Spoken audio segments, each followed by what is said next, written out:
L'une des conséquences de ceci, par exemple, et ça je pense que c'est une révolution intellectuelle dans la géopolitique mondiale, c'est le rôle de Deutsche Bank dans le sauvetage financier de Donald Trump au début des années 90.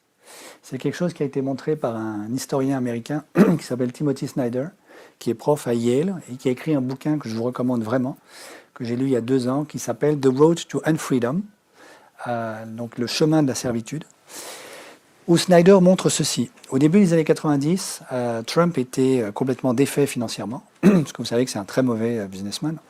Il avait des dettes qui s'élevaient à plusieurs millions, ce qui pour un individu commence à faire beaucoup. Il était incapable de rembourser ses dettes, et il y a quelqu'un qui a payé ses dettes pour lui. Ce quelqu'un, ce sont les oligarques russes, avec la médiation de Deutsche Bank. Tout ceci est parfaitement documenté par Snyder.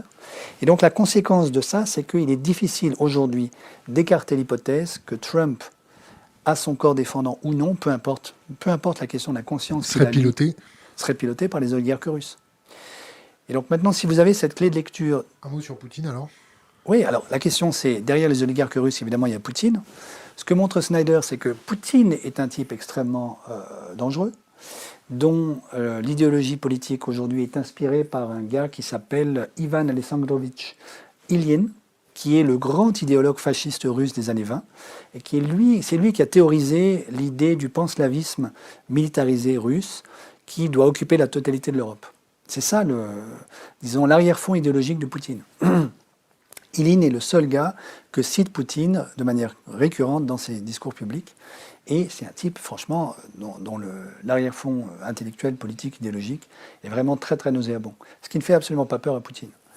Et donc ça jette une lumière assez intéressante sur, disons, la stratégie politique de Poutine, qui rend la chose assez compliquée. C'est-à-dire, je pense que nous, en France, on est habitués à penser le monde en termes de, il y a les pro-atlantistes, disons, d'un côté, et il y a les pro-russes de l'autre. Et en fait, la situation aujourd'hui est beaucoup plus compliquée que ça. Les anti et les anti. Voilà, exactement. Alors, c'est plus compliqué, pourquoi ? Parce que d'un côté, la Russie, au fond, est une puissance moyenne. C'est une petite population, 150 millions d'habitants, tous massés à l'ouest de l'Oural. Donc c'est un petit pays, fondamentalement, la Russie, qui n'a plus du tout la puissance dont elle disposait à l'époque de l'Empire soviétique. Dans le même temps, c'est le seul pays dont on me dit, quand je discute avec les stratèges militaires, qu'il a une vraie stratégie au niveau mondial qui articule à la fois la propagande politique, le hacking informatique, la stratégie militaire. Et aujourd'hui, par exemple, au Moyen-Orient, ceux qui sont vraiment les maîtres du jeu sont les Russes aujourd'hui. Donc l'Occident a complètement perdu le contrôle de ce qui se passe au Moyen-Orient, y compris maintenant de ce qui se passe au Liban, à travers, disons, la position extrêmement dure du Hezbollah, donc de l'Iran, et donc, in fine, de la Russie. Donc ça veut dire, Poutine, d'un côté, est un type qui est inspiré par une idéologie fasciste de prise de contrôle sur l'Europe. Il n'a évidemment pas les moyens de cette politique aujourd'hui. Donc qu'est-ce qu'il fait ? Ce qu'il fait, c'est qu'il essaie de contrôler son grand ennemi, qui est les États-Unis, en poussant depuis une trentaine d'années un gars complètement perdu qui s'appelle Donald Trump, qui est arrivé au pouvoir grâce à la manipulation des élections d'il y a 4 ans, et qui va essayer de refaire le coup en manipulant de nouveau les élections avec la complicité de la Russie. Le précédent, non pas Barack Obama, mais Bush, Ouais. il y avait aussi un petit micmac avec les élections, non ? La Floride... Oui, tout à fait, c'est vrai. Donc c'est pas la première fois que les élections américaines sont probablement trafiquées. Mais là, disons, il y a quelque chose de beaucoup plus systématique à travers, disons, le hacking russe sur les réseaux sociaux, la manipulation des élections et la manipulation d'un type, Donald Trump, qui est tel que, lorsque vous y réfléchissez 2 minutes, vous pouvez vous demander quelle est la décision qui a été prise par Trump depuis 4 ans qui soit vraiment défavorable aux Russes. Et depuis que j'ai cette clé de lecture, je ne trouve pas. Je ne vois pas de décision prise par les États-Unis, par la Maison-Blanche, qui soit fondamentalement défavorable aux Russes, y compris le retrait... Les sanctions, non ? Lesquelles ? Vis-à-vis de la Russie ? Non, ça c'est de la blague. Le retrait de l'Ukraine, le retrait du Moyen-Orient, tout ça c'est absolument extrêmement bénéfique pour la Russie. Ça ouvre le territoire à la prise de pouvoir russe. Ça ne veut pas dire qu'il faille diaboliser Poutine et qu'il faille, par exemple, à mon avis, pour la France aujourd'hui et pour sa souveraineté, refuser de dialoguer avec Poutine. C'est certainement un interlocuteur indispensable. La question, c'est qu'il faut évidemment dialoguer avec Poutine de manière pragmatique, en étant parfaitement conscient de sa propre stratégie à lui, qui est d'un côté prendre le pouvoir sur le Moyen-Orient et de l'autre déstabiliser l'Union européenne, de manière à semer le chaos chez nous. Donc c'est la raison pour laquelle Poutine finance Salvini en Italie, finance Marine Le Pen en France, a soutenu à bout de bras la stratégie du Brexit de Boris Johnson, etc.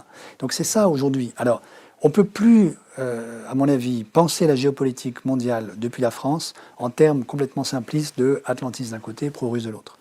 Il faut penser à la fois des États-Unis qui sont en partie manipulés par la Russie, une Russie dont l'intérêt majeur aujourd'hui est de déstabiliser l'Union européenne, parce qu'elle n'a pas les moyens de faire plus, mais parce que ça, elle peut y contribuer, via, par exemple, la manipulation des réseaux sociaux et le soutien à un certain nombre de partis politiques qui veulent fondamentalement en finir avec l'Union européenne. Voilà. C'est ça qu'il faut réfléchir aujourd'hui.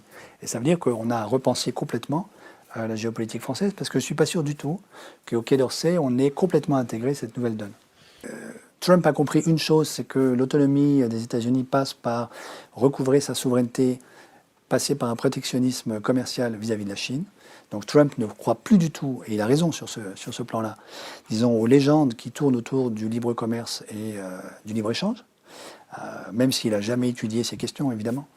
Fondamentalement, il n'y comprend pas grand-chose, mais il a compris intuitivement que le protectionnisme est une voie de salut pour les États-Unis aujourd'hui. Pour le reste, il détruit son administration publique aujourd'hui. Donc on ne le voit pas bien au niveau des informations qu'on a qui sont juste à la surface, mais les informations dont je dispose moi montrent qu'il a nommé des clowns qui lui ressemblent, d'autres petits Trump, à toute une série de postes clés de l'administration fédérale américaine, qui sont en train de détruire l'État fédéral américain. Et ça va prendre des années aux États-Unis pour reconstruire ça. Et ça, c'est tout bénéfice, à la fois pour la Chine et pour la Russie, qui, sur ce plan-là, ont tous les deux un intérêt objectif à déstabiliser et affaiblir les États-Unis.